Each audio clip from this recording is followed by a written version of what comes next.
Hello student, आप सभी का स्वागत है आज के इस वीडियो में, जिसमें हम लोग क्लास 10th के परिमेय 6.2 करेंगे। ठीक है, हम लोग अगले लेक्चर में परिमेय 6.1 कर चुके थे। ठीक है, तो अगर आप लोग उसे देख लिए होंगे तो इसमें कहीं कोई दिक्कत नहीं आएगा और उसी से कनेक्टेड है ये। ठीक है, मतलब जस्ट उसके उल्टा है, जस्ट उसके उलट है, एकदम उल्टा। अ, अगर उसे सीधा माना जाए तो इसे उल्टा माना जाएगा।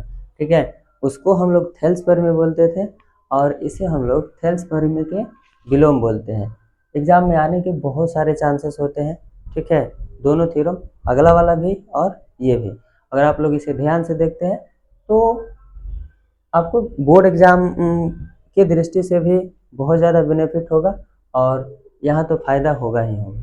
ठीक है, तो इसको अच्छे से देखिए, फिर हम लोग तो पहले सवाल पढ़िए कि सवाल कह क्या रहा है, इसके बाद हम लोग आगे इसके आगे की प्रक्रिया को करेंगे। ठीक है, देखिए सवाल कह रहा है, यदि एक रेखा किसी त्रिभुज की दो भुजाओं को एक ही अनुपात में विभाजित करे तो सिद्ध कीजिए तीसरी भुजा की वो क्या होती है, समांतर होती है। ठीक है, एक त्रिभुज लीजिए, एक त्रिभुज है हमारे पास ए बी सी। ठीक है, और इसे क्या बोला, यदि एक रेखा किसी त्रिभुज की दो भुजाओं को एक ही अनुपात में विभाजित करे। हम एक रेखा ऐसे डाल देते हैं, चलिए ज़्यादा बाहर नहीं लेते, यहीं तक लेते हैं एक रेखा और इसका नाम दे देते हैं ई एफ। ठीक है, तो त्रिभुज की दो भुजाओं को ये अगर एक ही अनुपात में विभाजित करता है, इसका मतलब कि ए ई बटा ई बी और ए एफ बटा एफ सी। याद कीजिए, अगर आप देखे होंगे तो हम लोग अगले थ्योरम में इसी चीज़ को सिद्ध किए थे। ठीक है, हम लोगों को ये रेखाएं समांतर दिया था और हम लोग ए ई बटा ई बी और ए एफ बटा एफ सी को क्या किए थे, सिद्ध किए थे। तो जस्ट उसके उल्टा है, इस बार हम लोगों को ए ई बटा ई बी और ए एफ बटा एफ सी दिया है। हम लोग को सिद्ध करना है क्या कि ये ई एफ जो है वो बी सी के क्या है, समांतर है। हम लोग को ऐसा सिद्ध करना है।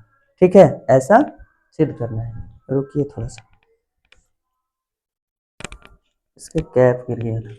देखिए, तो हम लोग क्या करेंगे, यहाँ लिखिए हल। सबसे पहले जो दिया है उसको लिख लीजिए।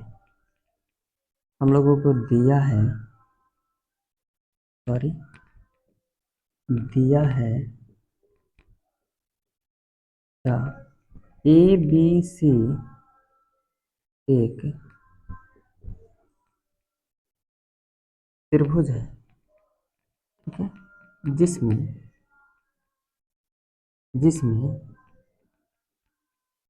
ए ई बटा ई बी ए एफ बटा एफ सी, ए ई बटा ई बी का जो अनुपात है वो ए एफ बटा एफ सी के अनुपात के क्या है, बराबर है। तो सिद्ध करना है, सिद्ध सिद्ध करना है, सिद्ध करना है कि मेरा जो ई एफ है वो समांतर है बी सी के। ई एफ जो है वो समांतर है बी सी के। ठीक है, ऐसा सिद्ध करना है। हम लोग करेंगे सिद्ध, सॉरी सिद्ध नहीं, हम लोग पहले रचना कर लेते हैं। रचना, अच्छा इसको हम किस विधि से करने वाले हैं। ठीक, देखिए हम लोग विरोधाभास विधि से इसको सिद्ध करेंगे।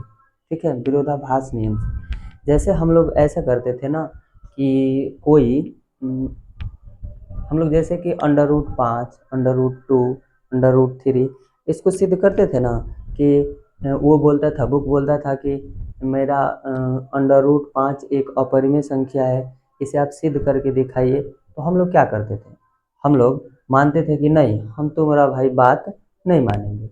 हम मानते हैं क्या कि √5 एक परिमेय संख्या है। ठीक है, तो उसी तरह से उसी तरह से यहाँ पर हम लोगों को ये बुक बोल रहा है कि ईबी समांतर है किसके, बीसी के। ऐसे समांतर है, सिद्ध करके दिखाओ।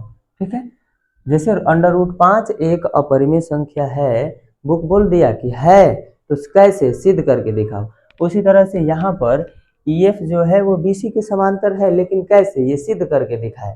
ठीक है, तो हम लोग इसके जस्ट उल्टा हम लोग क्या कहेंगे कि तुम भाई जो बोल रहा है ना वो बात हम नहीं मानेंगे, हम मानते हैं कि मेरा ई आई, हम मानेंगे कि ई आई समांतर है बीसी के, हम ऐसा मानेंगे। ठीक है, तो हम लोग क्या करेंगे, मान लेते हैं सिद्ध में, सिद्ध। ठीक है, हम लोग ऐसा सिद्ध में मानेंगे कि माना क्या कि मेरा ई आई जो है वो समांतर है किसके, बीसी के। हम नहीं मानेंगे तुम्हारा बात, हम अपना बात मनवाते हैं, क्या कि ई आई जो है वो बीसी के क्या है, समांतर है। हम अपना बात मनवाएंगे इससे। तो देखते हैं क्या मेरा माना हुआ बात सत्य होता है या फिर असत्य हो जाता है। अगर असत्य होगा तो इसी का बात सत्य होगा। ठीक है, और हम यही तो चाहते हैं कि मेरा माना हुआ क्या हो जाए, असत्य हो जाए, और ये इसके समांतर हो जाए, तो मेरा ही काम हो जाएगा। मतलब दोनों हाथ में फायदा। अगर इधर समांतर ये होगा, इसका मतलब ये है कि मेरा माना हुआ कथन सत्य हो गया। अगर अगर मेरा माना हुआ कथन असत्य होगा तो हम जो चाह रहे हैं वो हो जाएगा। क्या, हम जो आंसर चाह रहे हैं कि मेरा आंसर ये आ जाए वो हो जाए। इसी को कहा जाता है दोनों हाथ में लड्डू। ठीक है, लीजिए और खाइए। चलिए देखिए, देखिए ध्यान दीजिए। तो हम लोग क्या करेंगे, ये वाला इसके समांतर है, मतलब कि हम बोल दिए कि नहीं, मेरा ई आई जो है वो बीसी के क्या है, समांतर है। ठीक, तो अगर समांतर है तो हम लोग ये भी कह सकते हैं कि ए ई जो है, ए ई वो बटे में क्या हो जाएगा, बी ई बी के, ई बी के अनुपात में होगा। और ए आई बटे में क्या हो जाएगा, आई सी, आई सी, आई सी के। कारण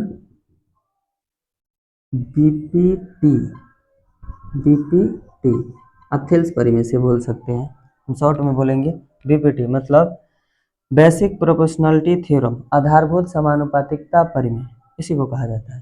ठीक है, हम अगले थ्योरम में बताए भी थे कि थेल्स परिमेय को ही बोला जाता है, तो शॉर्ट में हम लोग लिख देंगे बीपीटी, बीपीटी से। ठीक है, अच्छा, पर हमें कुछ और मिला है जी। हम तो देख रहे हैं कि पहले से हमें कुछ और दिया है। ए ई का जो अनुपात है, ए ई बटा ई बी का अनुपात एफ बटा एफ सी का अनुपात क्या है, और मेरा ए ई बटा ई बी का अनुपात ए आई बटा आई सी के अनुपात क्या है, आई सी के अनुपात क्या है, ऐसा है ना जी। हम लोग बोलेंगे तो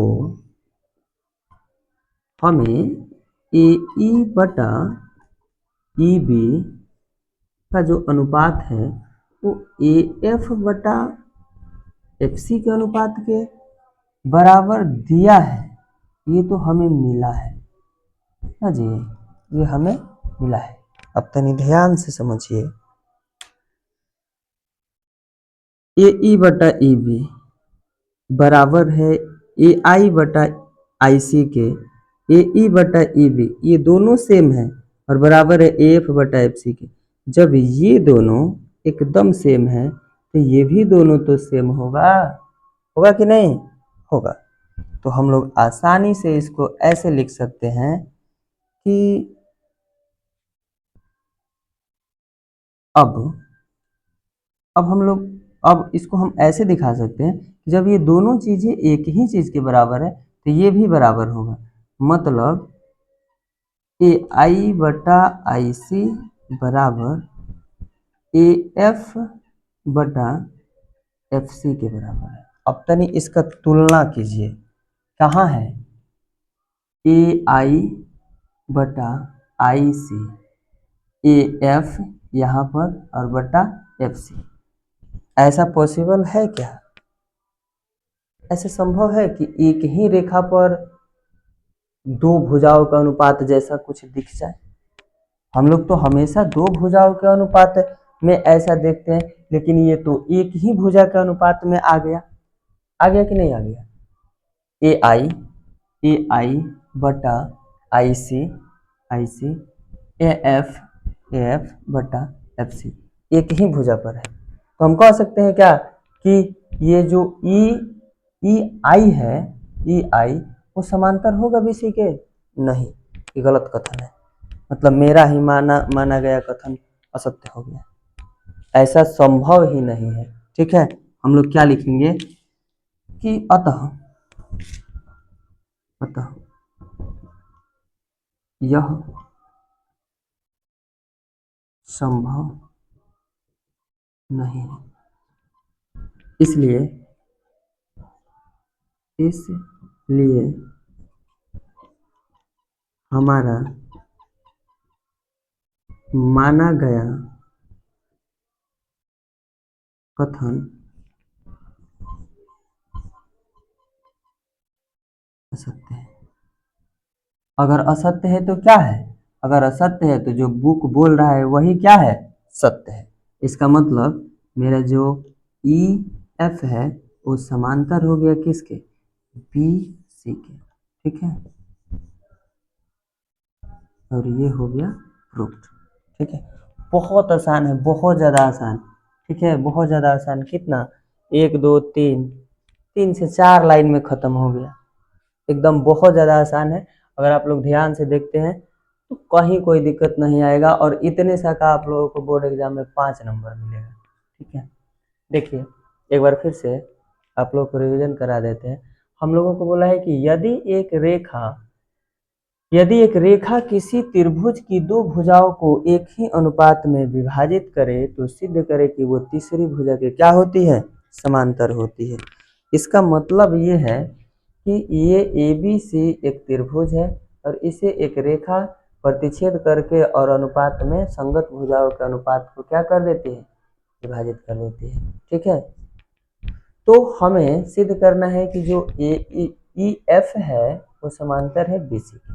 हम लोग लिख दिए। हम लोग मान लेंगे कि नहीं भाई, हम ऐसा बात नहीं मानेंगे। हम अलग एक रेखा को मानते हैं कि ई आई जो है वो बी सी के क्या है? समांतर है।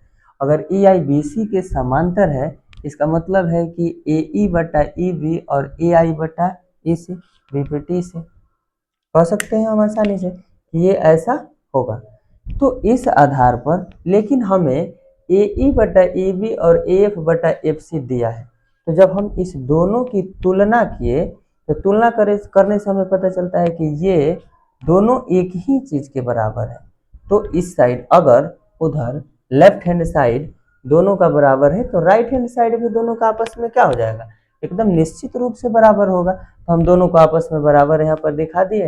यहाँ पर तुलना किए तो पता चला कि ये दोनों एक ही रेखा पर दोनों का अनुपात मिल रहा है, जो कि संभव नहीं है। हम लिख दिए कि अतः यह संभव नहीं है, इसलिए हमारा माना गया कथन असत्य हो गया और ई एफ जो है वो समांतर हो गया किसके? बीसी के। ठीक है, देखिए कितना आसान है, बेहद आसान है। आप लोग इसको ध्यान से देखिए, अच्छे से कीजिए, फिर हम लोग मिलेंगे अगले वीडियो में। ठीक है, तब तक के लिए धन्यवाद।